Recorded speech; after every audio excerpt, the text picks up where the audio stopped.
polisi jadi kambing hitam dari kegagalan. Atas kesepakatan petinggi-petinggi aparat keamanan, polisi dan TNI itu dinyatakan tidak ada, ya kan seperti itu. Tapi ingat, sudah ada korban masyarakat.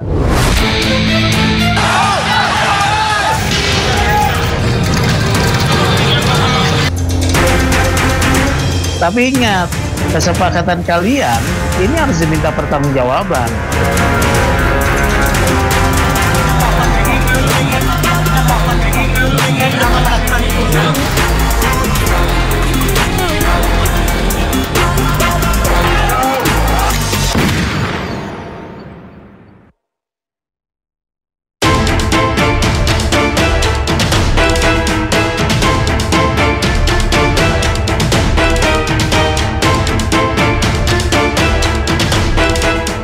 Aksi unjuk rasa untuk menuntut hak-hak masyarakat demi keadilan dan kesejahteraan tentu itu tindakan yang mulia. Namun bagaimana jika ternyata ditumpangin oleh oknum-oknum yang tidak bertanggung jawab?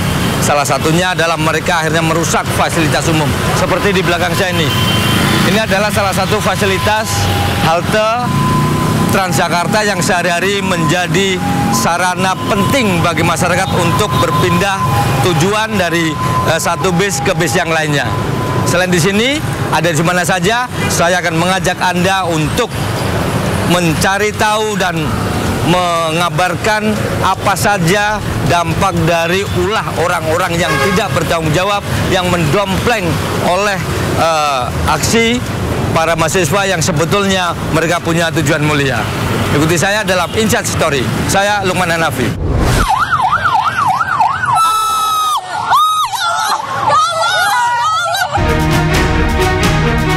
Tergerak empatinya untuk membantu. Pertama karena ya memang kondisi kayak gini, greget juga di rumah cuma nonton doang. Terus yang kedua, kita juga menunjukin kalau anak muda tuh bisa berperan aktif secara positif dengan aksi yang konstruktif juga. Hukum itu kita harus percaya sebagai jalan yang beradab untuk menuntun bangsa Indonesia menuju kemajuan. Kemudian kerugian yang terjadi ditanggung oleh siapa? Saya mendengar seluruh Indonesia sudah diperkirakan 800 miliar ya gedung-gedung yang terbakar, kemudian di Jakarta itu 80 miliar. Itu kan dibayar dan nanti dibayar juga oleh uang rakyat. Jadi ya harus disadari, janganlah kita melakukan tindakan-tindakan yang anarkis, brutal, ya.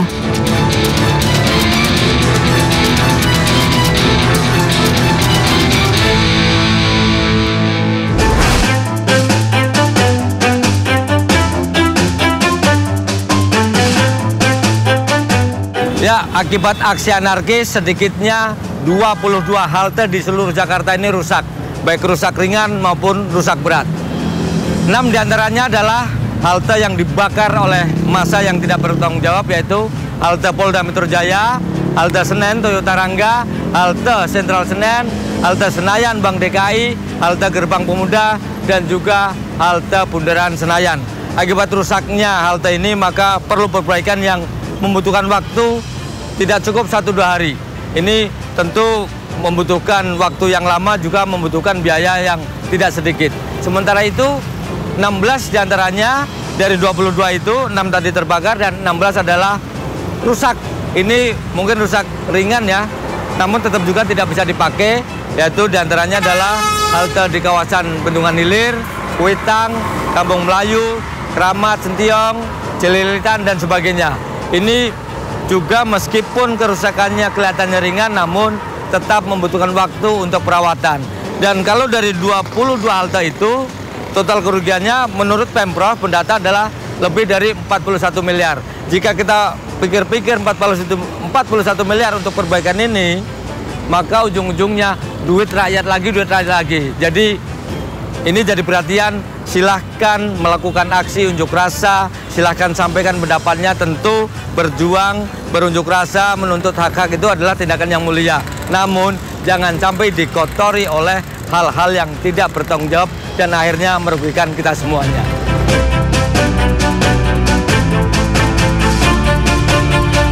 Pemirsa ini, nah kita mungkin maaf ya ketunjuk itu. begitu parahnya.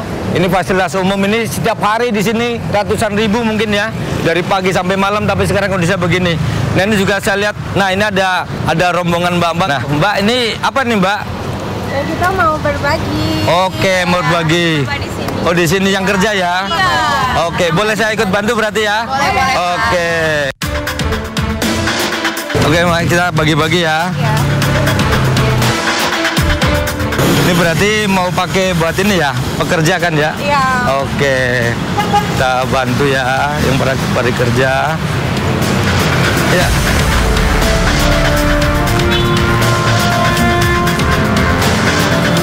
Pak, izin ikut ngasih bantu Pak ya. Ini. Duduk aja malahnya. Oke. Oke, waduh ini dalamnya ya. Sedih banget. Kita lihat nih, nah, masih. Ini bapak-bapak mana nih yang mau dikasih? Ini nih dia lagi Pada istirahat. Pak, ini makanan Pak. Buat makan siang. sedih ngeliatnya. Iya. Siang. Ini juga udah lanjut usia. Iya. Sini Pak, ambil aja Pak. Nah. Teman-temannya. Mana lagi? Ya. Ayo Pak, nih ini masih ada. Ayo, jangan yang belum makan, ayo ambil. Ayo. Iya ya. Ayo, nggak usah malu yuk. Ayo harus habis nih. Iya. Iya. Iya. Dari Tarangga udah kita kasih. Oh ya. Ya Pak, ya.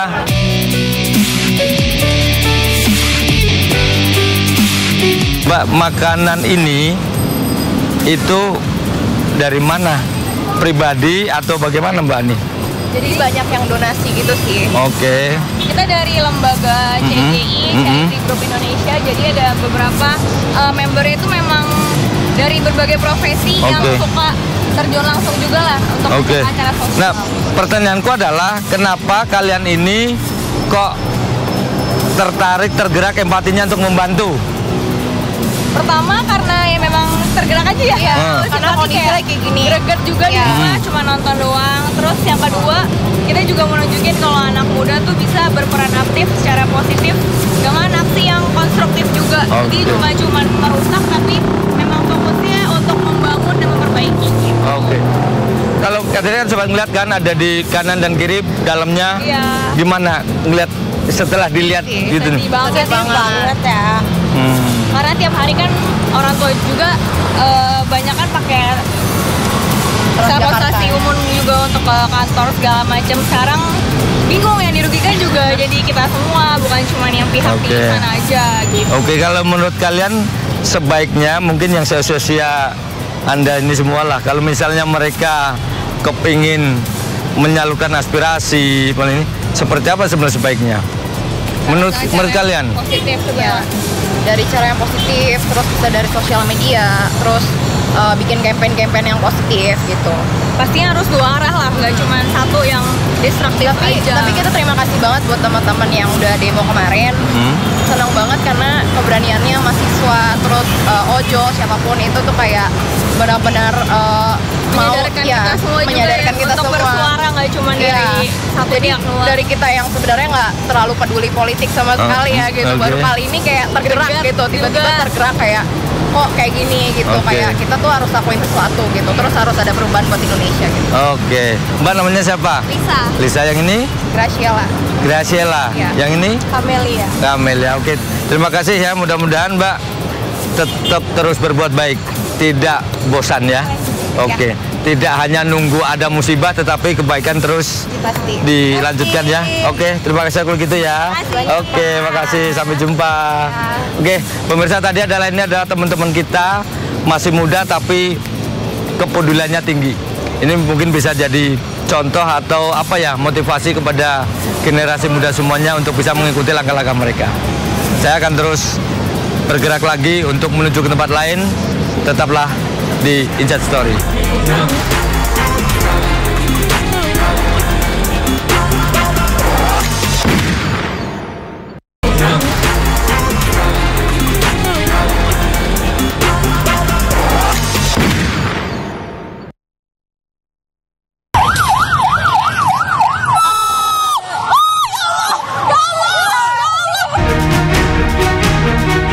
itu kita harus percaya sebagai jalan yang beradab untuk menuntun bangsa Indonesia menuju kemajuan. Kemudian kerugian yang terjadi ditanggung oleh siapa?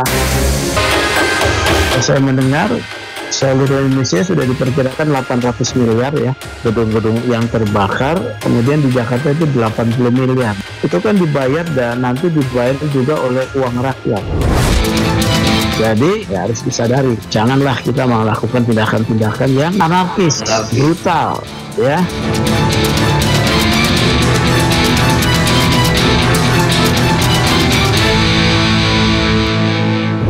Ya pemirsa, terima kasih masih bersama kami di Inside Story. Ini saat ini Anda bisa lihat di belakang saya, ini adalah pos polisi, salah satu pos polisi. Ini di depan Polda Metro Jaya yang ini kemarin ikut dirusak oleh massa yang tidak bertanggung jawab, yang mereka anarkis. Tentu kerusakan ini sangat merugikan ya dan tidak diinginkan. Nah, namun sebetulnya apa saja yang kemarin menjadi sasaran amukan oleh orang-orang yang tidak bertanggung jawab? Ikuti saya terus. Di segmen ini saya akan mengajak Anda untuk melihat apa saja kerugian-kerugian akibat dari tingkah laku anarkis dari kelompok-kelompok yang tidak bertanggung jawab.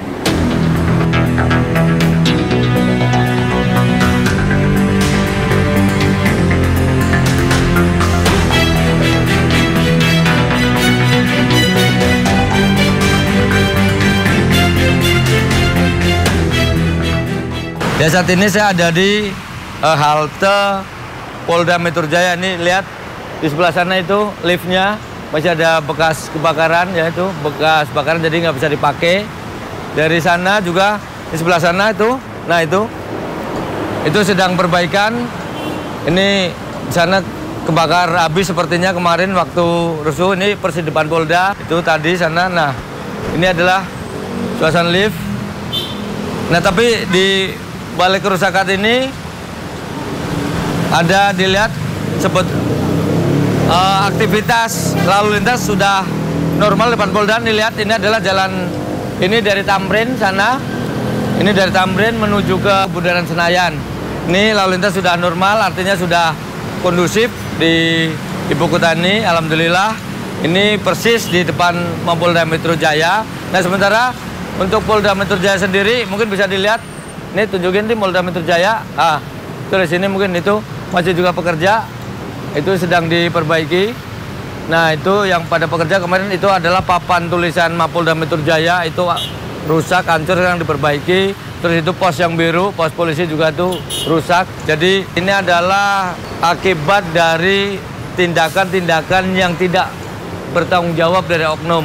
Semua percaya bahwa perjuangan dari teman-teman mahasiswa maupun masyarakat yang memperjuangkan keadilan tidak akan melakukan hal-hal yang seperti ini. Ini pasti adalah pekerjaan dari kelompok-kelompok yang tidak bertanggung jawab ini sebenarnya. Nah, itu lihat bahan juga perbaikan itu diperbaiki. Itu kemarin ada kayaknya tiang-tiang lampu bekas pada patah, taman juga rusak ini. Jadi kalau tadi di awal saya sampaikan bahwa kerugian halte saja di Jakarta itu lebih dari 41 miliar. Itu kebayang ketika belum termasuk misalnya taman, fasilitas negara, pemerintah seperti Mapolda Metro Jaya, juga mungkin ada gedung-gedung lain. Mau berapa banyak itu duit nanti akan terbuang lagi untuk memperbaiki. Sementara uang-uang itu semua adalah dari kita-kita juga, dari masyarakat, dari rakyat, dari pajak. Jadi tolong untuk mungkin lebih dipertimbangkan lagi ketika harus selektif ya ketika aksi. Nah ini kita lihat lagi nih, ini ternyata parah juga nih. Nah ini halte nih. Ini adalah liftnya. Ini coret-coretan vandalisme yang bisa dipakai. Ini juga sama. Ini masih gosong-gosong tuh, bawahnya hitam-hitam semua nih. Kami nggak tahu apa ini bekasnya, tapi intinya adalah rusak. Jadi kerusakan ini adalah dampak dari ketidaktanggung-jawaban oknum-oknum yang melakukan hal anarkis sehingga mencoreng, mencederai perjuangan teman-teman kita, mahasiswa dan juga masyarakat yang selama ini berjuang menuntut keadilan dan juga menyampaikan aspirasi untuk kepentingan masyarakat agar lebih maju, lebih adil dan mungkin lebih sejahtera. Jadi ini selain kerugian dari fisik, dari fasilitas umum, juga kantor pemerintahan, bahkan Mapolda, bahkan di beberapa daerah Mapolsek itu pada dirusak, dibakar. Ini tentu menghabiskan banyak biaya yang seharusnya biaya-biaya tersebut bisa digunakan untuk yang lain, namun akhirnya mau tidak mau harus dipakai lagi untuk membangun sesuatu yang sebetulnya sudah ada. Jadi semakin rugi kita semua ini, dan harapannya untuk menikmati pajak itu ya semakin tipis jatuhnya, karena harusnya alokasi bisa untuk mungkin kembali ke kita semua, tapi akhirnya untuk membangun lagi sebelumnya ada namun dirusak dan harus dibangun lagi.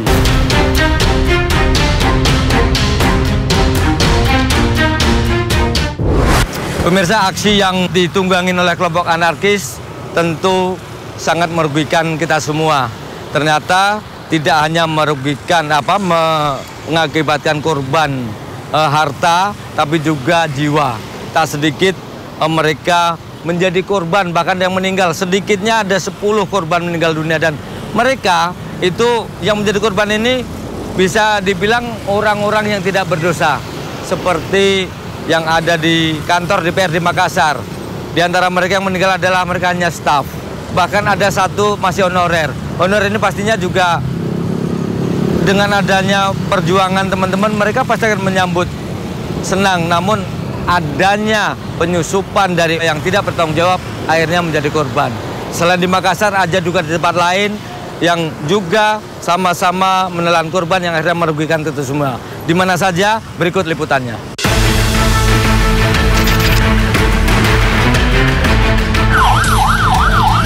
Video amatir sebuah mobil rantis Brimob yang menabrak seorang ojek online Afan Kurniawan ini menggegerkan publik.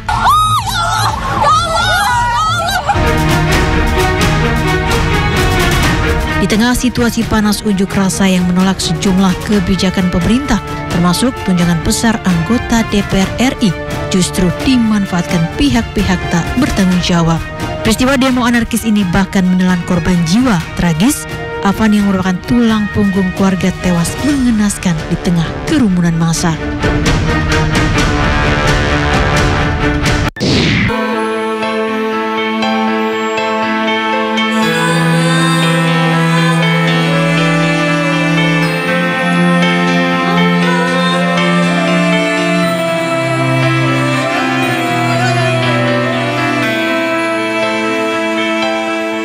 Isak tangis keluarga pecah saat jenazah Afan dimakamkan di tempat pemakaman umum Karet Bifak. Sang ibu pun lemas hingga jatuh pingsan. Tanya keluarga, rekan sejawat hingga sejumlah tokoh di Indonesia ikut mengiringi kepergian Afan hingga ke liang lahat.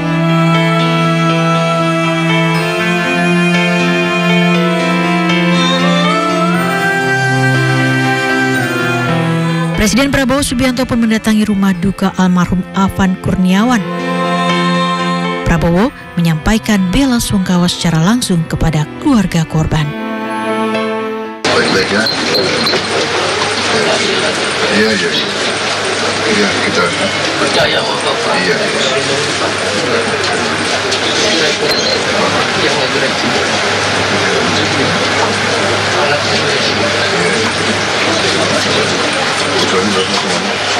Setelah dua sama almarhum tiga yang kecil. Ibunya. Iya.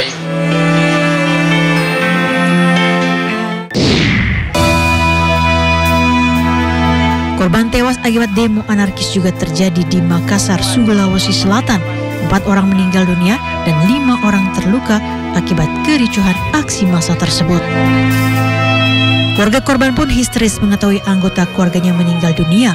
Sebagian diantaranya bahkan jatuh pingsan.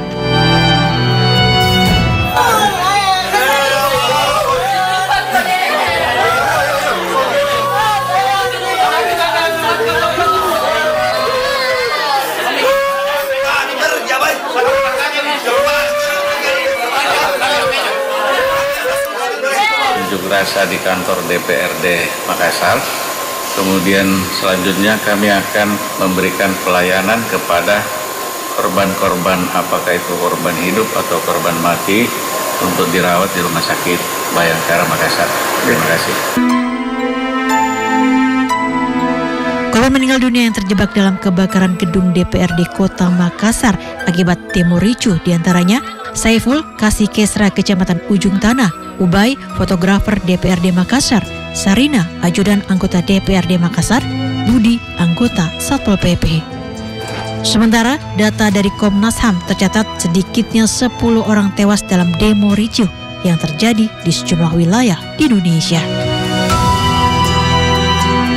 Selain korban meninggal, data YLBHI mencatat sedikitnya 1.042 orang dilarikan ke rumah sakit di Jakarta, Semarang, Yogyakarta, Bali, Bandung, Medan, Sorong, dan Malang.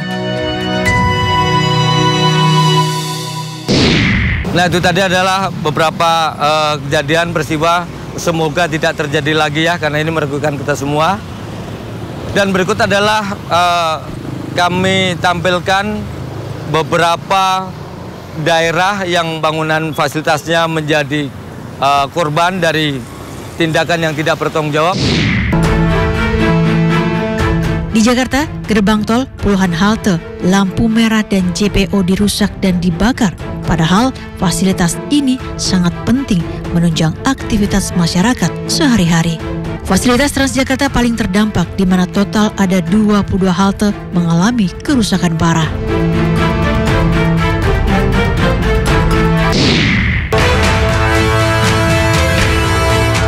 Dampak aksi anarkis juga terjadi di sejumlah daerah. Di Makassar, gedung DPRD Kota Makassar juga menjadi sasaran penyerangan oleh pihak yang tak bertanggung jawab. Akibat aksi anarkis ini, puluhan mobil dinas dan kendaraan milik pegawai. Aksi ini bahkan mengakibatkan 4 orang tewas terjebak dalam gedung DPRD. Tak hanya itu, demo anarkis juga menyebabkan Gedung Negara Gerahadi serta Mapolsek Tegal Sari dan bangunan cagar budaya dibakar massa tak bertanggung jawab. Menteri Dalam Negeri Tito Karnavian menyampaikan demonstrasi berlangsung di 107 titik di 32 provinsi di Indonesia. Ya, kami mencatat di sini ada 107 titik aksi di 32 provinsi sejak 25 Agustus. Yang merah itu ada aksi yang berlanjut rusuh. Yang kuning itu berlangsung relatif kondusif, yaitu di Sumatera Utara, untuk Sumatera, kemudian di Jakarta, Jawa Barat, Yogyakarta, kemudian di Jawa Tengah, Jawa Timur, NTB, Sulawesi Selatan, dan Kalimantan Barat yang kami catat yang berakhir atau ada kerusuhan yang baik dalam bentuk pengerusakan, pembakaran, yang lainnya berlangsung secara kondusif.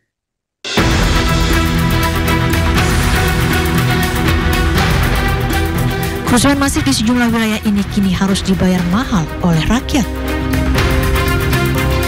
Hitungan Kementerian Pekerjaan Umum, kerugian atas kerusakan fasilitas publik mencapai sedikitnya 900 miliar rupiah. Sudah dihitung belum Pak untuk kemarin? Biayanya total seluruh Indonesia kemarin kita hitung hampir sekitar 900 miliar. Wow. Hampir total 800 sekian lah, hampir 900 miliar total ya seluruh Indonesia Raya. Mulai dari ringan, berat dan sedang, mulai dari terbakar suam-suam, saya benar-benar terbakar habis seperti di Makassar dan beberapa tempat lain. Total hampir 900 miliaran.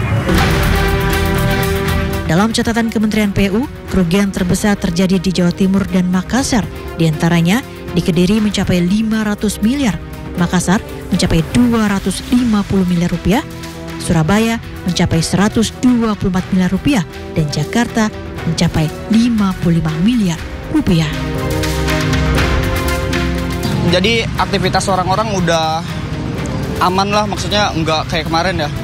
Jadi semoga sih kondisinya kayak gini terus ya, biar aktivitas orang-orang kayak yang kerja nggak keganggu ya. Soalnya kemarin tuh banyak banget kerusuhan-kerusuhan yang nggak jelas, kayak transportasi umum gitu dibakar oleh orang-orang tidak bertanggung jawab ya. Semoga kedepannya sih demonya tetap aman, kondusif. Meski asap kini telah padam, namun Indonesia harus segera berbenah, bukan hanya memperbaiki infrastruktur terdampak, namun juga citra Indonesia di mata dunia. Karena Indonesia bangsa yang beradab.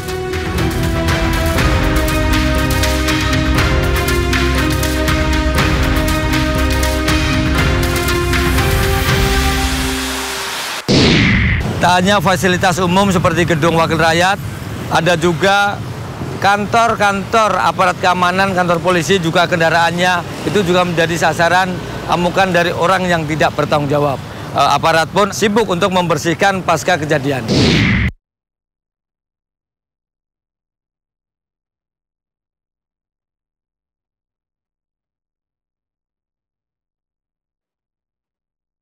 Sungguh menyayat hati melihat wajah negeri ini terluka akibat demo anarkis.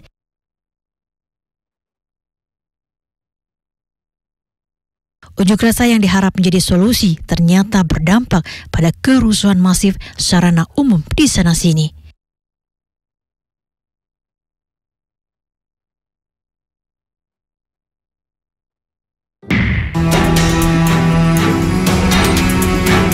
Seperti Mapolres Metro Jakarta Timur yang luluh lantak akibat serangan massa demonstrasi pada Jumat malam 29 Agustus 2025 lalu.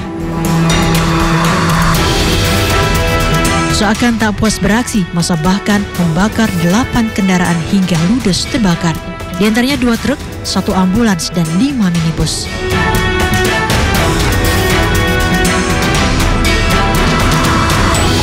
Selain Mapolres Jakarta Timur, 5 polsek di wilayah ini bahkan menjadi sasaran penyerangan. Di antaranya Polsek Matraman, Polsek Makassar, Polsek Ciracas, Polsek Jatinegara, hingga Polsek Cipayung.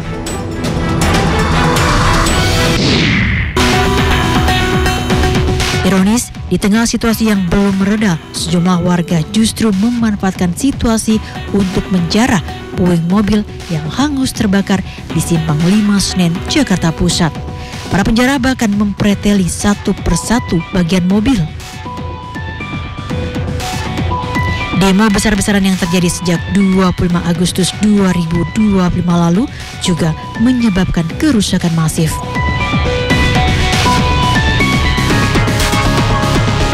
Ya, kalau kita lihat dari awal segmen ini sampai sekarang ini memang agak memprihatinkan ya, dan ini tentu tidak boleh terulang lagi. Kita harus antisipasi agar tidak terjadi hal-hal yang merugikan kita semua.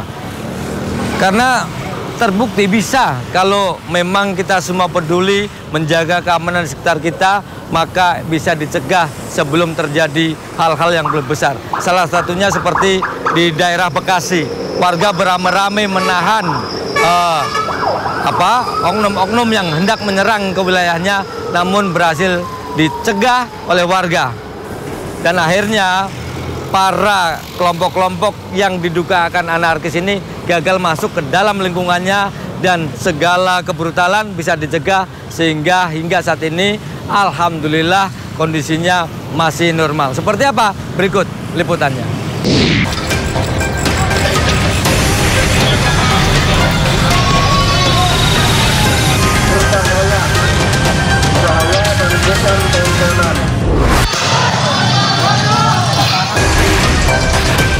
Kericuhan terjadi di Bekasi pada Minggu malam 31 Agustus 2025. Kericuhan bermula setelah sekelompok massa yang sebelumnya menyerang Polres Metro Bekasi Kota bergerak menuju kawasan perumahan elit Sumarekon Bekasi. Massa membawa bendera dan sempat membakar kabel di jalan raya. Ketegangan sempat terjadi di bawah flyover, namun aparat kepolisian bersama TNI segera mengendalikan situasi.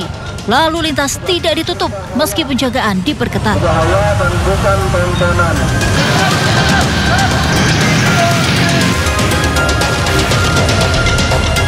Ratusan warga perumahan Sumarekon Bekasi turun langsung ke jalan untuk menghadang massa pendemo yang mencoba masuk ke lingkungan mereka. Mereka membentuk barikade di pintu masuk perumahan untuk mencegah massa masuk lebih jauh.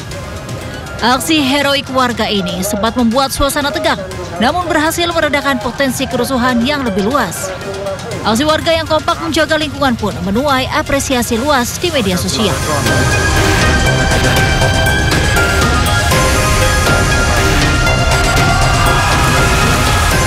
Ya pemirsa, itu tadi adalah rangkuman peristiwa dari berbagai daerah yang tentu kita tidak inginkan ya, karena itu merugikan kita semua akhirnya. Dan jangan kemana-mana, Insight Story akan kembali usai jeda yang berikut ini.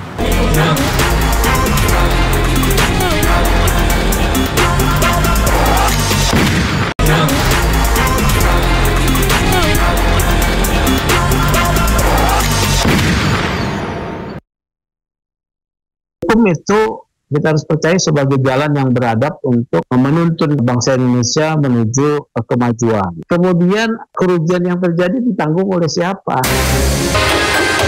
Saya mendengar seluruh Indonesia sudah diperkirakan 800 miliar ya gedung-gedung yang terbakar, kemudian di Jakarta itu 80 miliar. Itu kan dibayar dan nanti dibayar juga oleh uang rakyat.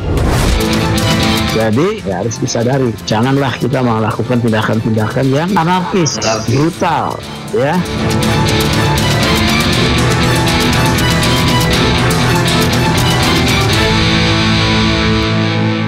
Terima kasih pemirsa, masih bersama kami di Inside Story dan kita di segmen ini pengen bertanya, pengen menggali lebih jauh tentang apa sebetulnya yang terjadi sepanjang aksi kemarin. Kenapa tiba-tiba muncul gerakan-gerakan yang anarkis yang tentu di luar keinginan dari para pengunjuk rasa yang memperjuangkan hak-hak dari masyarakat kecil.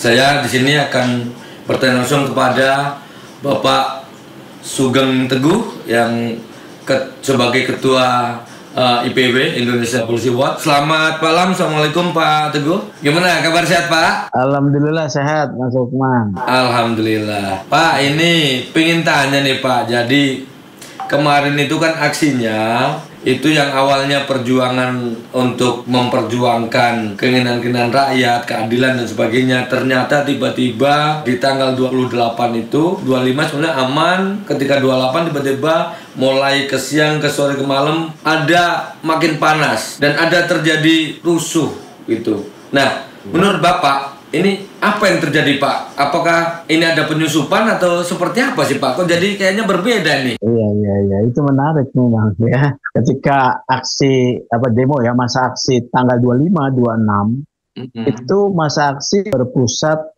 di gedung DPR ya. Kemudian tuntutan masa aksi juga adalah mengenai penyelenggaraan pemerintahan ya yang korup ya. Kemudian mengenai undang-undang perampasan aset ya. Kemudian mengenai tunjangan DPR ya. Ya, betul ya. Tunjangan DPR. Nah, ini belum seluruh Indonesia nih, masih DPR RI nih. Masih ya, Jakarta belum ya. Masif seluruh Indonesia. DPR, oke, ya betul. Masih Jakarta ya, DPR ya.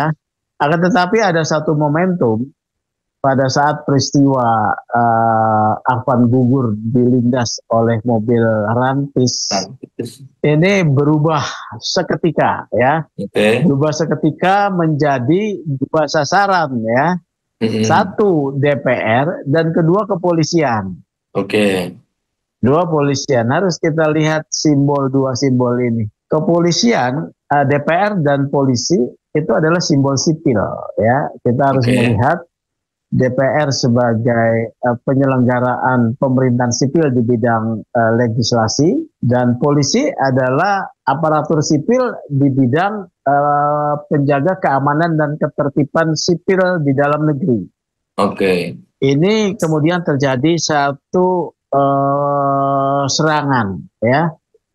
Bahkan di tanggal 28 tersebut, 28 seterusnya, ada satu fenomena yang menarik. Ada dua titik kantor polisi yang diserang dan tidak berdaya. Yang menyerang sebetulnya satu adalah kantor Brimob, ya diserang terus-menerus dengan kembang api yang tak berkesudahan. Yang kemudian melakukan tindakan itu apa? Ojek online.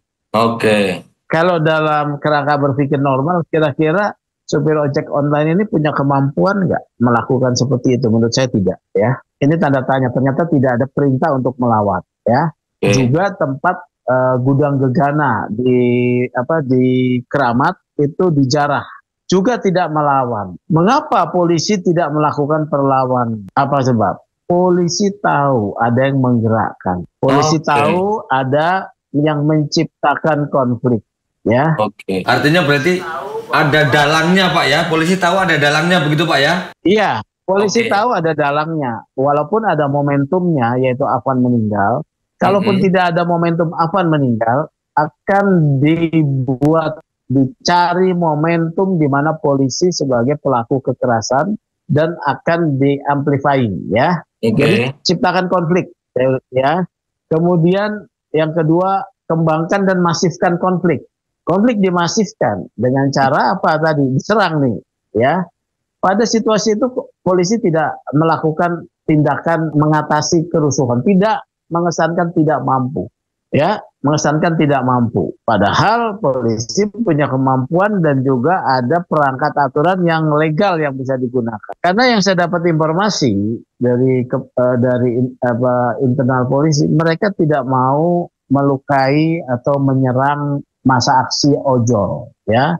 Tidak mau melakukan penyerangan itu, ya. Karena polisi mengetahui kondisi ada di belakang masa aksi yang memiliki satu kekuatan, mampu menggerakkan dengan kemampuannya, keahliannya untuk menggerakkan satu gerakan yang besar dan masif, ya. Perhatikan masa aksi di DPR RI, mahasiswa dan buruh itu menarik diri karena juga buruh dan mahasiswa tahu ada satu penyusupan untuk melakukan tindakan tindakan yang lebih keras, kekacauan. Ini menarik diri. Nah, pada saat Afan itu meninggal, ya, respon yang dilakukan polisi kan ingin mencegah meluasnya kekecewaan, meluasnya kerusuhan, ya. Kekecewaan yang kemudian dieskalasi menjadi kerusuhan, ya, riot, ya. Itu polisi, Kapolri dan Kapolda Metro datang pada hari Jumat malam Sabtu, ya, datang mengunjungi, kemudian minta maaf, ya, melakukan dialog personal, kemudian menegaskan akan ada proses hukum terhadap pelanggar. Dan pelanggar 7 Brimob langsung ditangkap. Tujuannya untuk meredakan protes dan juga masa aksi yang beringas. Apakah tercapai? Tidak tercapai, ya, tidak tercapai. Mereka terus, ya, menyerang. Polisi tahu bahwa kalau ini ditindak keras, maka akan terjadi satu korban yang cukup besar dan bisa akan menjadi isu pelanggaran HAM. Nah, ini menjadi bahan bakar yang cukup untuk menggerakkan lebih besar lagi. Dan di daerah-daerah mulai digerakkan. Kenapa bisa serentak? Mulai digerakkan. Masa aksi digerakkan sedemikian rupa, melakukan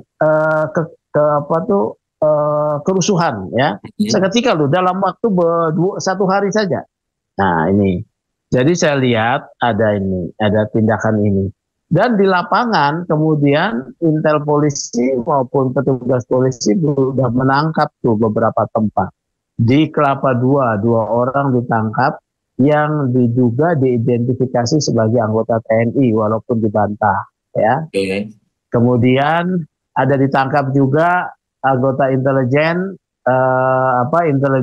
dari lembaga intelijen aparatur keamanan TNI, ya, BAIS, tapi juga dibantah. Ditangkap juga ada anggota lain, tetapi semua dibantah, yaitu prosedur tetap, ya, membantah itu prosedur tetap. Nah, oleh karena itu kita harus melihat momen ketika kerusuhan ini begitu cepat berhenti, ya, begitu cepat berhenti. Kenapa? Yaitu pada momen ketika Kapolri dan Panglima TNI melakukan pers conference, ya, bahwa akan dilakukan tindakan tegas, ya. Pers conference itu adalah tindak lanjut pertemuan Kapolri dengan Presiden bersama dengan Panglima TNI. Ada satu momen yang saya dapatkan informasi, ya, ada satu kata yang disampaikan oleh Presiden kepada Panglima TNI, ya. Ya, ada satu kata, ya, dalam pertemuan tersebut yang kemudian kata tersebut sangat sakti, ya. Kata-kata tersebut mendukunglah operasi pengamanan oleh polisi untuk melakukan tindakan tegas. Dalam waktu 1 hari setelah pernyataan itu langsung semua tindakan-tindakan 1-2 hari lah, ya, tindakan-tindakan kerusuhan berhenti. Dan ini adalah hari ketiga dari press conference atau pernyataan publik dari Kapolri didampingi oleh Panglima TNI, dan semuanya tenang. Artinya apa? Ini teori membuat kebakaran, ya. Dia yang membakar, dia yang memadamkan. Baik Pak, saya akan bertanya, artinya bahwa Bapak melihat ada upaya membenturkan polisi dengan TNI atau seperti apa Pak? Ada upaya yang membenturkan itu? Bukan, membenturkan polisi dengan massa aksi yang adalah masyarakat.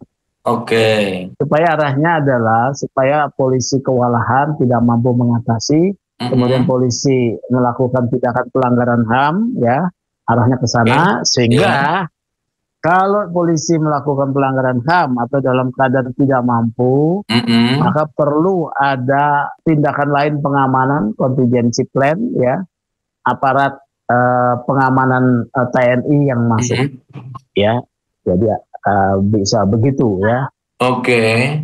Kayak semacam darurat militer begitu Pak? Belum sampai lah, cukup dengan darurat sipil aja sudah kondisinya sudah beda itu ya. Nah, karena udah masif nih di mana-mana. Tapi gerakan cepat persetujuan Presiden kepada Polri untuk mengambil tindakan tegas itu cukup efektif ya. Seperti itu.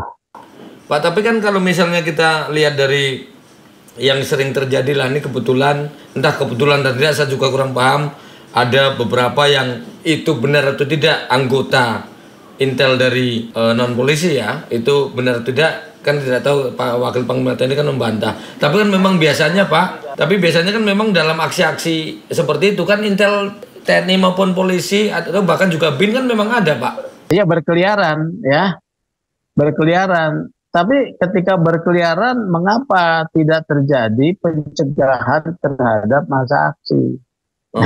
Cuman berkeliaran saja. Artinya, kalau itu kita dalam kerangka tanggung jawab negara, menjaga keamanan, yaitu oleh pemerintah, kegagalan kan.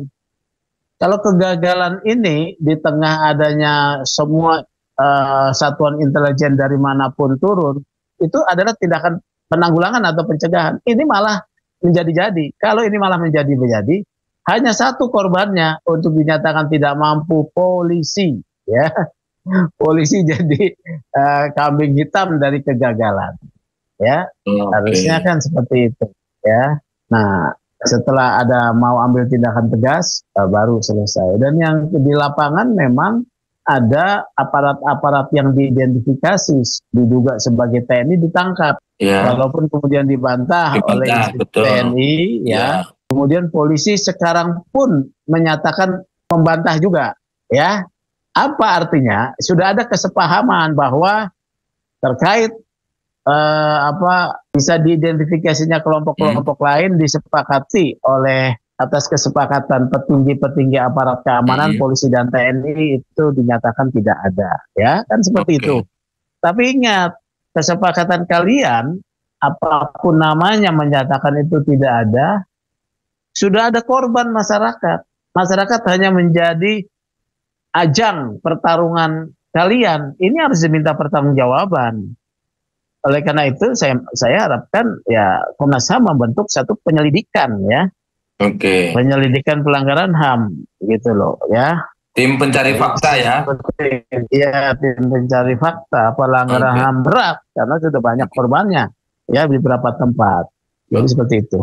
Baik Pak, tapi berarti kan intinya adalah sekarang itu kan tadi kalau ditarik garis apa itu loh namanya kan ini semua hanya rangkaian ya, belum masih membutuhkan investigasi. Iya, atau mungkin membutuhkan tim pencari fakta ya. Tidak bisa disimpulkan karena harus disimpulkan untuk menjadi satu yang legitimate, untuk menjadi sesuatu yang sah ya, itu harus dilakukan melalui proses yang sah oleh yang berwenang. Oleh karena itu kan saya mengusulkan kepada Komnas HAM untuk menetapkan dilakukannya satu dugaan penyelidikan pelanggaran HAM berat ya, karena sudah cukup masif nih di mana-mana. Jadi periksa aja. Nah, untuk kepada nanti adik-adik kita mahasiswa maupun para masyarakat nanti yang ada mungkin suatu saat akan menyampaikan tuntutan-tuntutan, aspirasi-aspirasi. Untuk menghindari hal-hal yang seperti ini, mereka tidak terseret dalam siapapun itulah yang bermain. Karena yang pasti kan ada tadi, yang pasti ada dalangnya lah kan gitu. Entah dalangnya itu perlu diselidiki lebih lanjut kan ya gitu. Apa Pak yang dari mereka biar tidak terjebak atau keseret dalam ini Pak? Yang bisa dilakukan? Iya, jadi begini ya, kita harus mendudukkan Indonesia ini adalah negara hukum demokrasi ya. Jadi selalu harus rujukannya adalah konstitusi ya, hukum, supaya tidak terjadi yang namanya chaos ya. Suasana chaos mengakibatkan bisa saja hukum itu tidak kemudian dikesampingkan. Kalau hukum sudah dikesampingkan, yang ada kekuasaan ataupun kekerasan.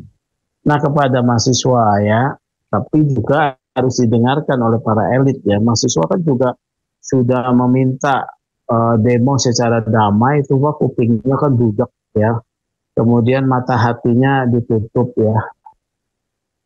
Seperti itu ya. Nah, ini harus kita perhatikan.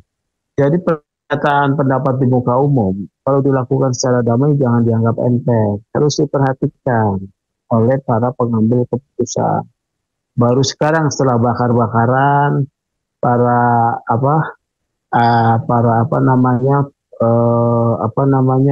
anggota dewan, pada elit-elit pada minta maaf semuanya.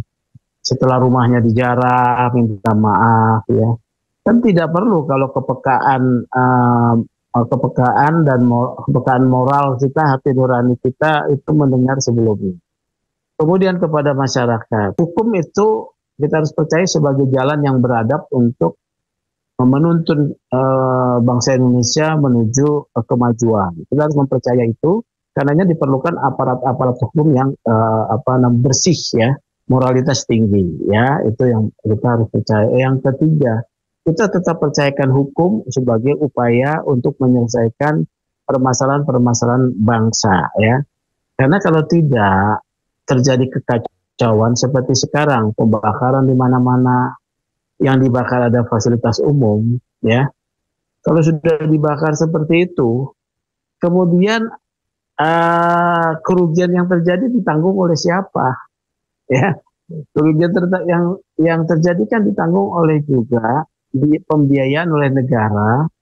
Saya mendengar seluruh Indonesia sudah diperkirakan 800 miliar ya gedung-gedung yang terbakar, kemudian di Jakarta itu 80 miliar Jakarta saja. Itu kan dibayar dan nanti dibayar juga oleh uang rakyat ya. Uang rakyat juga ya. Sementara kan kondisi kita sekarang ini sulit, makanya warga dipajakin terus. Sri Mulyani ditugaskan oleh presiden cari duit. Pengusaha sudah pada lari itu ya, pengusaha perkebunan sawit segala macam sudah lari. Nah, kemudian yang dilirik yang bisa potensi dapat duit rakyat, dipajakin rakyat, ya marah lagi lah.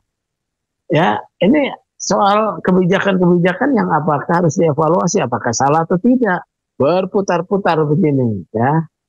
Jadi itu dibayar oleh kita dalam kondisi ketiadaan uang, ya harus disadari. Janganlah kita melakukan tindakan-tindakan yang anarkis, brutal, ya. Karena ketika sudah disampaikan ada tindakan tegas, ya kita kan akhirnya harus nurut. Daripada kita kemudian melakukan tindakan anarkis lagi, bisa ditembak.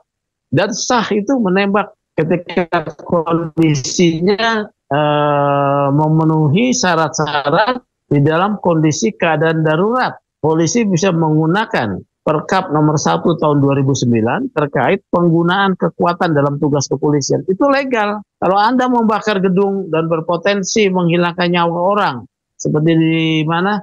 Di Makassar, Anda bisa dilakukan penembakan melalui tahapan-tahapan.